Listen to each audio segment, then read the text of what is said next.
ဒီနေ့ကလွယ်မိုင်းတောင်တက်မှာပေါ့နော်လွယ်မိုင်းတောင်ကသူကအခုဒါမြင်နေရတဲ့အဲ့တကြောလုံးပေါ့နော်အဲ့တကြောလုံးကဒါလွယ်မိုင်းတောင်ပါပဲနော်အဲ့ကိုသွားမှာပါသူကလွယ်မိုင်းတောင်ကသူကပင်လယ်ရေမျက်နှာပြင်ထက်8250ပဲရှိတယ်ပေါ့နော်ဒီမိုးရင်းမှာကြတော့သူကအဲ့လိုမြေပြိုတာတွေကမ်းမပြိုတဲ့ဟာတွေအဲ့လိုဖြစ်နေတော့အခုသွားတာတော့9နေရာလောက်တော့ရှိတယ်9နေရာလောက်တော့ရှိတယ်ပေါ့နော်ဒါလေးတွေကတော့အခုဒါအသွားတော့ကတော့မိုးမရွာတော့ကြတော့နည်းနည်းအဆင်ပြေသေးတယ်ဒါပေမဲ့အရန်သတိထားပြီးသွားတယ်ဘာဖြစ်လဲမြေသားတွေကပျော်တယ်လေပျော်တယ်မြေကမှပြူထားတဲ့ဟာတွေဆိုတော့ကြတော့ဒါဒီအောက်ဆိုလဲဒါမြေပြူထားတဲ့ဒီကမ်းပါပေါ့နော်ဆိုတော့သတိထားပြီးတော့အဲ့လိုသွားရတယ်ဖြတ်ရတယ်ပေါ့နော်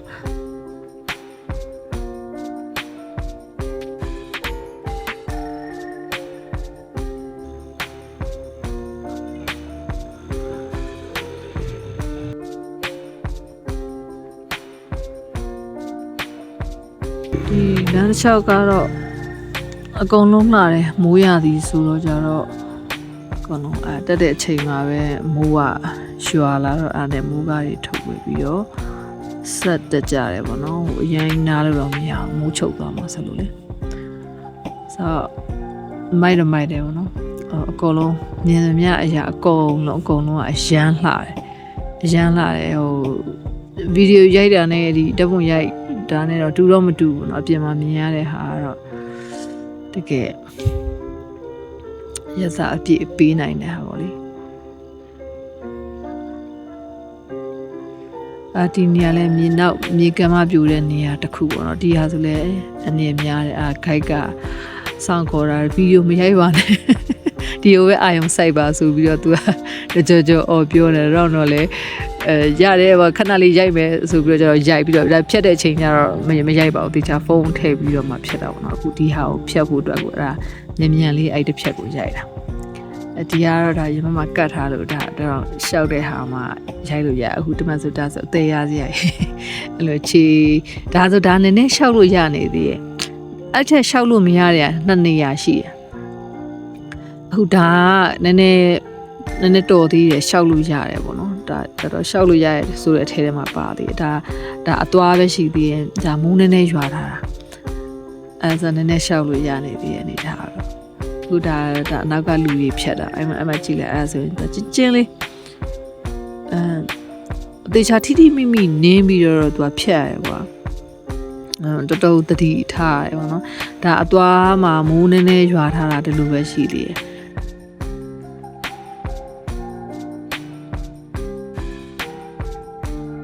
စိတ်လှုပ်ရှားစရာတော့ကောင်းတော့ဒါပေမဲ့တော့ဖြတ်တဲ့အချိန်မှာတော့စိတ်ကအရင်ငြိမ်နေပေါ့နော်ငြိမ်နေအဲ့လိုဟိုဟာစိုးရိမ်စိတ်လည်းမရှိဘူးအဲ့လိုကြောက်နေတဲ့စိတ်လည်းမရှိဘူးဒါပေမဲ့အောက်ကိုတော့လုံးဝငုံမကြည့်ဘူးအောက်ကိုငုံကြည့်ရင်လုံးဝဖြတ်လို့ရမှာမဟုတ်အဲ့ဒါအောက်ကိုလုံးဝငုံမကြည့်ဘူးကိုယ်ကစိတ်အတည်မြဲဆုံးထားပြီးတော့ပဲခြေထောက်ကိုဒီခြေထောက်ထိမိနင်းပြီးတော့မှပဲအဲ့လိုမျိုးဖြတ်တယ်ပေါ့နော်ဒါရဟိုလောက်ရှိတယ်ရင်ပနာလောက်ရှိတယ်ဟိုဟာတွေဖြတ်တဖြည်းတိုင်နေလူကတအားလေးဟိုဟာဖြတ်လာခြေလန်းနေရအမကြည့်လိုက်ခြေလန်းနေရတိတ်မရွေ့တော့ပါဖြည်းချင်းတက်အဲ့ရဝိတ်ကလည်းတော်နည်းနည်းလေးနေဒါတော့လျှော့တာ kg ကိုဒါကအဲ့ဒီတောင်တစ်ခုပေါ့အခုရောက်တော့ကြတော့မြူတွေအရန်တက်လာတော့ကြတော့အကုန်လုံးဒီတောင်မှာရှိတဲ့ညအကုန်လုံးကတော့ဖြူဖွေးစွန်အရန်လှလို့ဒါပတ်လည်းရိုက်တာကြည့်ရင်ကောင်းမှုမလားတော့မသိဘူးပြန်မိုက်တယ်အဲ့ဒါကအဲ့အပေါ်မှာရှူရတဲ့လေးကတော်တော်တန်မိုးရှိတယ်ပေါ့နော်အရန်လှရန်နေပျော်ပြီးတော့ကြတော့ပတ်လည်းရိုက်မပြီးနိုင်တော့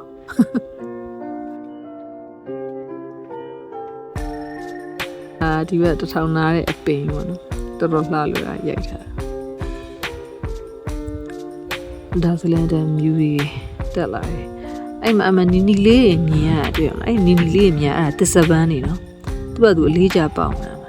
အဲ့သစ္စာပန်းနေအများကြီးပဲမသစ္စာပန်းနေပေါက်နေတာအပန်းနီအဲ့လိုလေးမြင်ရတာစိတ်ချမ်းသာကြရတယ်တော်တယ်မှာ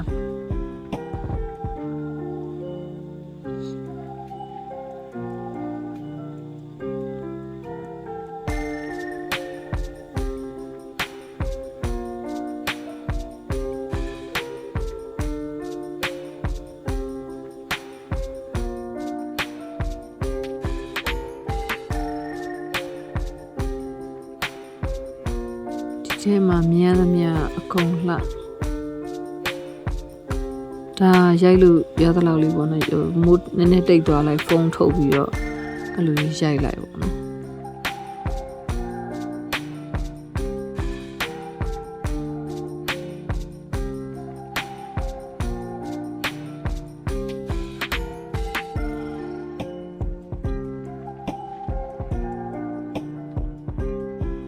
မြူတွေအရန်တက်လာဒါတောင်ထိပ်နဲ့နီးလာလေးမြူတွေအရန်တက်ပြီးလေလဲအရန်တိုက်လာ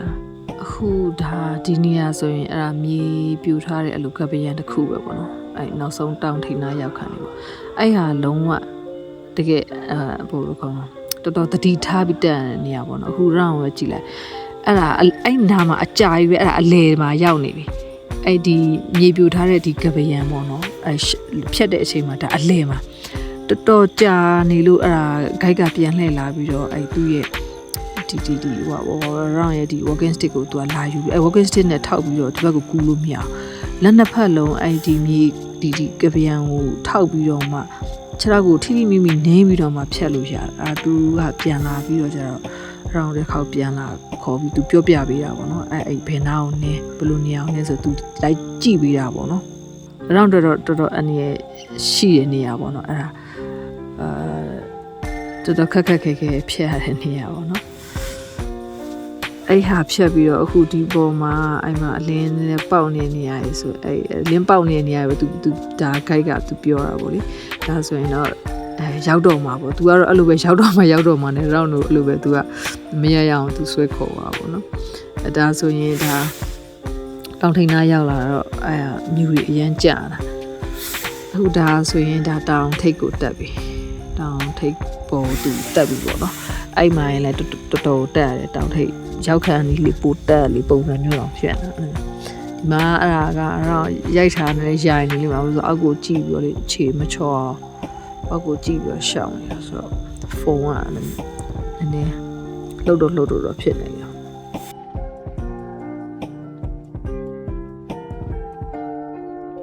ခုဒါတောင်ထိပ်ကိုရောက်သွားပြီဒါကတော့မနက်ရောက်သွားပြီပေါ့နော်မနက်မှာဒါတောင်ပေါ်ကနေအကူမြင်ရတဲ့ရှူပဲပေါ့နော်အဲ့မှာဘာလဲအဲ့ဒါဘာပန်းလို့ခေါ်လဲမသိဘူးပါဇက်ဖျားရင်မေးနေတာကွာအဲ့ပန်းဈေးကြီးရကွာအဲ့ပန်းနေလေအဲ့လိုအလေးကျပေါက်နေတာတွေ့ခဲ့တယ်ပေါ့နော်အဲ့မှာနောက်တော့အဲ့နီလေးမြင်ရအဲ့သစ္စာပန်းနေပဲအလေးကျပေါက်နေအဲ့တော့အဲ့တောင်ပေါ်ရောက်ပြီးညဘက်မှာကျတော့ဘာမှလှုပ်ရှားမရှိတော့စကားပြောစားတောက်ပြီးတော့ကျတော့စကားပြောပြီးတော့အိတ်ကြရတယ်ပေါ့နော်ဒါမနက်လင်းတော့မနက်စောစောကိုတယောက်တည်းထားပြီးတော့နည်းနည်းတောင်ပတ်လည်းနည်းနည်းပတ်ကြည့်ရပါတော့မြူတွေအရန်တက်လာပြီအရန်အေးဒါပေမဲ့အရန်နေလို့ကောင်းတယ်ရောပြောတာအဲ့ဒါနဲ့ဟိုကလေတတိယဝါတာဟိုတောင်ထိပ်မှာဘာရှိလို့တက်တာလဲလို့မေးတယ်အပေါင်းအသင်းတွေရှိရမလားအဲ့ဒါကိုတတိယသွားပြီးတော့ကျတော့အဲ့မှာဆက်ပြီးရိုက်ပြီးတော့ကျတော့ဘာရှိလဲဆိုတဲ့ဟာကိုပြဘာရှိလဲဘာကိုခံစားနေရလဲဆိုတဲ့ဟာကိုရိုက်ပြတာပေါ့နော်အဲ့ဒါတော့တောင်တက်မှာပဲတည်နေတယ်အဲ့ရတာတော့လေတောင်ထိပ်မှာဘာရှိလို့တွတ်တတာလဲဆိုတဲ့ဟာကိုဒါတွေရှိလို့ပေါ့လေဒီလိုမြင်ကွင်းတွေရှိလို့ဒါတောင်စလက်တွေအဲ့အပေါ်မှာတောင်အဲ့တကြောလုံးကတောင်စလက်တွေပဲအဲ့တကြောလုံးကလေဒီချိန်တော့မပွင့်ဘူးပေါ့နော်ဒါဒီနေရာလေးကအရန်လှလို့ရိုက်ထားတာအဲ့မှာအော်တီဗီအဲ့ဟာဗာလဲမ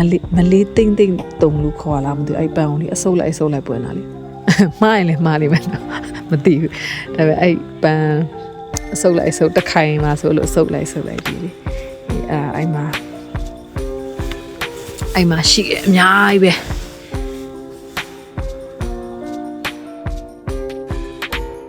ဒါ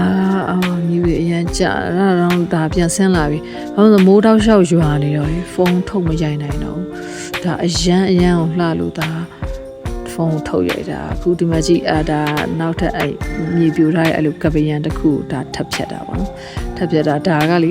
ဖုန်းထုတ်ရိုက်လို့ရတဲ့အနေထားမို့လို့ဒါတော့ဒါဟိုဘက်ကိုကူပြီးသားလူတယောက်ကဒါလှမ်းရိုက်ပြီးတာအဲ့တော့ဆိုအဲ့မိုးကနေရလေအဲ့လိုရှောက်ရတာလှမ်းတော်တော်မလွယ်ဘူးတုံနေရပါတော့ရေကလည်းဆိုတော့ကတ်နေရလေအနေတော့များတာပေါ့နော်အခုအဲ့လိုအဲ့မိုးကိုင်းနဲ့ကူးနေရတာလေဒါပေမဲ့မိုးကလည်းရွာနေတော့မရအောင်ဒါပေမဲ့ဒါဟိုကလေဖြတ်လို့ရတဲ့ဒါအနေထားဒီကပြန်ပေါ့နော်ဒါဒီဘက်ကတငယ်ချင်းကဒါလှမ်းရိုက်ပြီးထားတာအဲ့ဟာတွေဆိုလို့တွေ့ကြရအကုန်ဆွဲလို့မရအောင်အမြစ်တွေဆိုရလန့်ဆွဲနေတယ်သူကကြွတ်ထွက်သွားအဲ့လိုမျိုးနည်းနည်းတော့တော်တော်သတိထားရအောင်နော်ဒါတော့အခုအောက်ကိုပြန်ရောက်ပြီးတော့တစ်လျှောက်လုံးမှာမိုးကတောက်လျှောက်အရန်ရွာနေတော့ဘာမှရိုက်လို့မရခဲ့ဘူးနော်ဟုတ်ဒါကတော့တောင်အောင်ရောက်ပြီးတော့ဒီကြောက်ကချားရွာလေးကိုသွားလဲရဒါတော့ဒူရီအချိန်ပေါ့နော်ကြောက်ကချားရွာရောက်တာမိုးရွာနေတဲ့အချိန်ဆိုတော့အရန်ကိုလှတယ်ဒီရွာလေးကအမြဲတမ်းရောက်တိုင်းလဲ